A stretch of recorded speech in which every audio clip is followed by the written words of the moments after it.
Hello, listener. Welcome back to Belhara, the birth story of a biotech podcast. I'm Jeff Yonker, your host and chief bottle washer at Belhara Therapeutics. Today, I'm joined by one of our core team members, Mike Lazear. Now, in the previous episode, we heard how our biology, chemistry, and proteomics teams work and function together as an integrated team to advance our programs. Mike plays an even more foundational role at Belhara, designing, creating, and then implementing the incredibly complex data infrastructure that our entire chemoproteomic screening platform sits on. Just about everything we do on the research continuum leans on the databases and the data portals that Mike built and maintains. And for those who appreciate the power of data and machine learning to reshape our world, or even those who are skeptical of that possibility, this computational episode is definitely for you. And so with that, action. So Mike, why don't we start out? Tell us a little bit about yourself and your background and kind of how you got here to Belhara. Yeah, thanks. So I did my PhD with one of the co-founders of Belhara, Ben Cravat. And during that time, I kind of really fell in love with the power of proteomics, and particularly... Who doesn't, right? I mean, yeah, hard not to. Yeah, it's cool stuff, really cool stuff. And particularly, I really enjoyed, digging into the data. And I realized that was kind of, what I wanted to do going forward. And so when Belhara rolled around at its inception, I, leaped at the opportunity to dive in, keep doing what I was doing, right? I had worked on mostly cysteine-directed probes during my PhD, and so, getting to move towards the or photoaffinity-based platform seemed like a big challenge and something fun to take on. Yeah. And so, you're in a PhD program. A lot of folks go into academia. They teach at that point. You made a decision to come over to industry. What was a little bit of your thinking there? To be honest, I never was interested in staying in academia. So all right. It wasn't really a hard decision for me so much. Yeah. I just really wanted to have the ability to have a real impact and application. And it seemed to me like, going to industry was the faster route towards that, right? To put stuff into practice, so to speak. And, it comes with its own challenges of industrializing and, making stuff more rugged than what you do in an academic setting. And probably at a bigger scale, too. Oh, absolutely. So let's talk a little bit about that, because I don't know that it's even possible to quantitate, but when we talk about throwing off data from this platform, it's quite a lot. Can you give a sense that somebody who's maybe not deep in the world of proteomics could appreciate about how much information this platform generates? Yeah, dozens of terabytes of raw data, essentially. We're running thousands of proteomics experiments. These are scales that are, basically incomprehensible in academia, right? Yeah. So you just don't get the kind of chance to play with data sets on this scale or depth that you would have if, someone like me was to say in academia, right? So walk us through just a little bit what that looks like. So you've got, roughly 20,000 proteins in the human proteome. You also have a bunch of protein-protein interactions, so that potentially increases the total number of targets even beyond that number. We've got more than 10,000 probes we're working with right now. Is it just a simple case of multiplying those numbers, which obviously gets to a big number, or is there more sort of nuance to the data that you're generating? Yeah, it's a great question. Especially with a chemoproteomic platform like this, there's always some nuance, right? Where, that's kind of the crux of the challenge right there, is teasing out those protein-ligand interactions, and especially if you want to dive deeper into something like, multiplying by protein-protein interactions. But essentially, it is just trying to fill out that big matrix, right? 20,000 human proteins times 10,000 chemical probes, right? And try to get data for every single one of those potential interactions. And as you mentioned, it's kind of multiplicative in its scale. You were brought into the team to figure out where do we store this data and how would we begin to interrogate these data and what is going to be the way that we let the whole team interact with it. So tell us a little bit about your early thinking, because you've built what we sort of refer to as the portal. And so what were sort of the features you were trying to create with that, and what does it look like now? If somebody was to pull it up, how would you describe it to them? Yeah, so it's kind of like an interactive web portal, as you mentioned, where basically we try to warehouse all of our proteomics data sets, right? So we have a nice interactive web-based front end that allows scientists within the company basically to query all of our proteomic data sets by different facets. So if you're interested in a particular protein target, you can search for one target of interest if you want, or you can search multiple targets of interest at once. We can also basically slice the data by different chemical probes or protein classes, structural similarity between probes. We can basically make all of our proteomic data accessible to everyone within the company, because having terabytes of data is not really usable in its raw form. So we have to basically transform it and make it searchable and indexable, so that we can actually pull out insights and help drive our programs forward. Right. And when I hear you all talk, I mean, you mentioned sort of the raw data. It's almost completely incomprehensible to somebody who's not sort of expert in the art like you and your colleagues are. So how do you think about making it accessible to the biologists and the chemists or our collaborators? Because we run a version of the portal for each one of our collaborations. And so how do you think about that, kind of coming at this from the perspective of maybe not the layperson, but the person that's not kind of as proteomically educated as you are? I think some of it's like what we refer to as dog fooding within the industry, right? You have to eat your own dog food, so to speak, right? So I have to kind of be like the biggest user of the portal and make sure that it's actually useful for what we need it to be useful for. Yeah. Right. So it's just a lot of trying to garner feedback from within the teams. They're kind of like internal customers, so to speak, right? So get feedback from them, see what we need to implement to make it actually useful.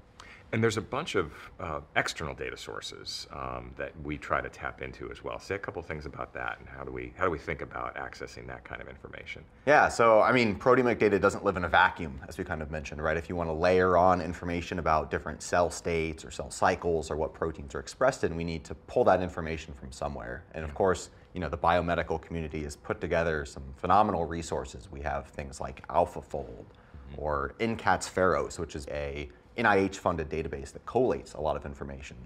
And so we can interact with these different resources and try to pull in that information, and we try to make it digestible within our portal. So on a protein, we have like protein pages, so to speak, that aggregate all of the data for an individual protein target. And so we can just pull data from those external data sources and make it accessible on that same page, so that you can basically browse our proteomics data sets and have external data overlaid on top of that.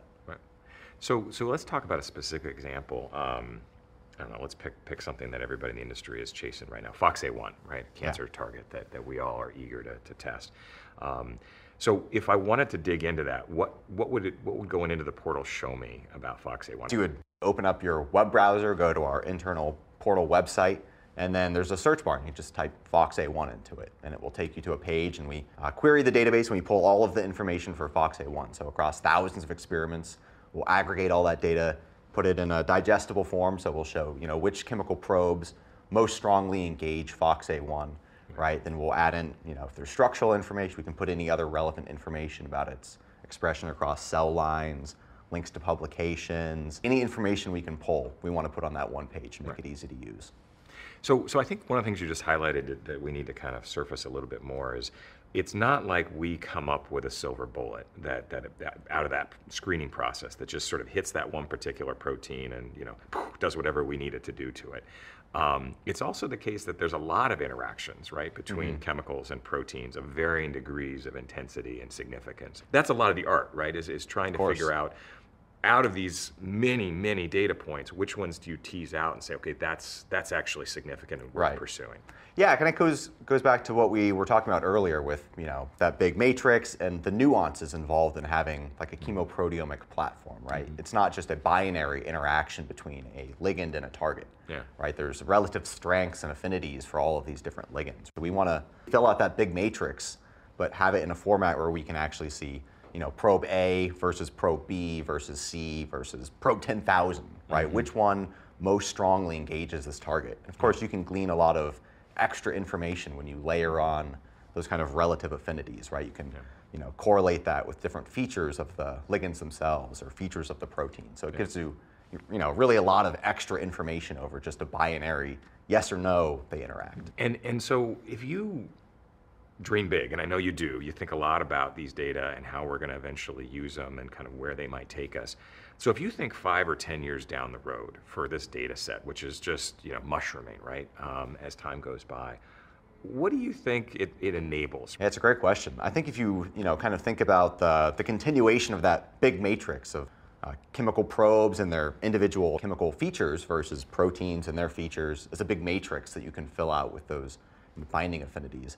It's like a perfect application of evolving or emerging techniques in machine learning, artificial intelligence. Just imagine having a proteome-wide binding map of the relative engagement affinities of different chemical structures against the entire human proteome.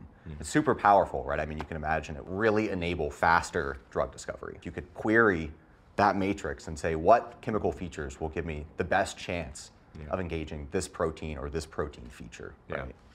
And does that then, I mean, it almost enables jumping off points for a lot of discovery programs, right? I mean, if you're able to do that, that map is remarkably powerful. I think that's the goal. Yeah. If we can build it to that point where you can basically just say, I want to hit, FOXA1, and we say, combining these chemical features will probably give you the best jumping off point. Well, it's certainly the way that I like to think about it too, is that we hope that we'll create a pipeline of our own programs. We hope we'll help other companies do that, but we also want to become that kind of place to come for that kind of insight and enable other companies maybe to do the same thing. What do you think the potential is for an application of machine learning to a kind of platform like this and the kind of data set that you're curating?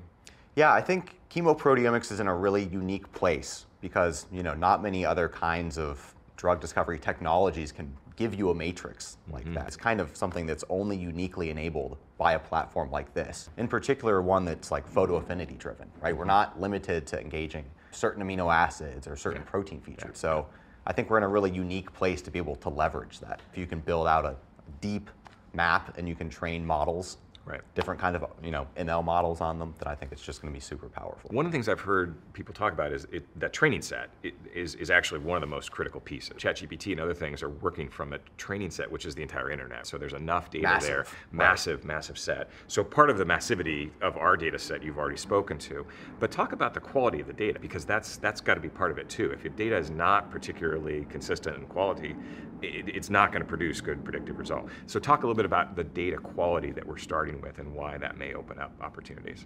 Yeah, I mean, I don't want to say anything impolite, but there's certainly sayings for about data quality and what comes out. What goes in is equivalent to what comes out. And we've put a lot of effort into building internal infrastructure for running automated quality control on all of our data sets. So everything goes through an automated pipeline that processes the raw mass spectrometry data into usable output.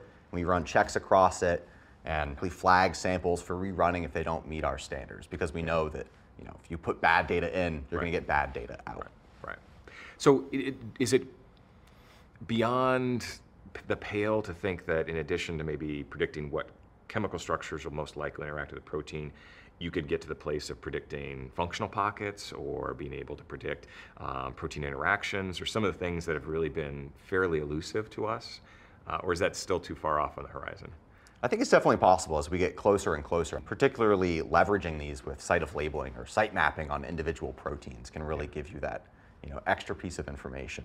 Because that's what we're going after is ligands that induce some kind of functional change in their protein target. Yeah, fair enough. Remind me, you were one of the initial employees to join. Do you remember which number you were? I'm going to say 1. I mean, I was the first person to sign an offer letter. I think. Oh, that's right. I think if we start by date I actually entered the building, I think it's 13. You had to finish up some work on your PhD. I did. So it's coming up on almost 2 years then that you've been part of this. What are some of your favorite things about working here?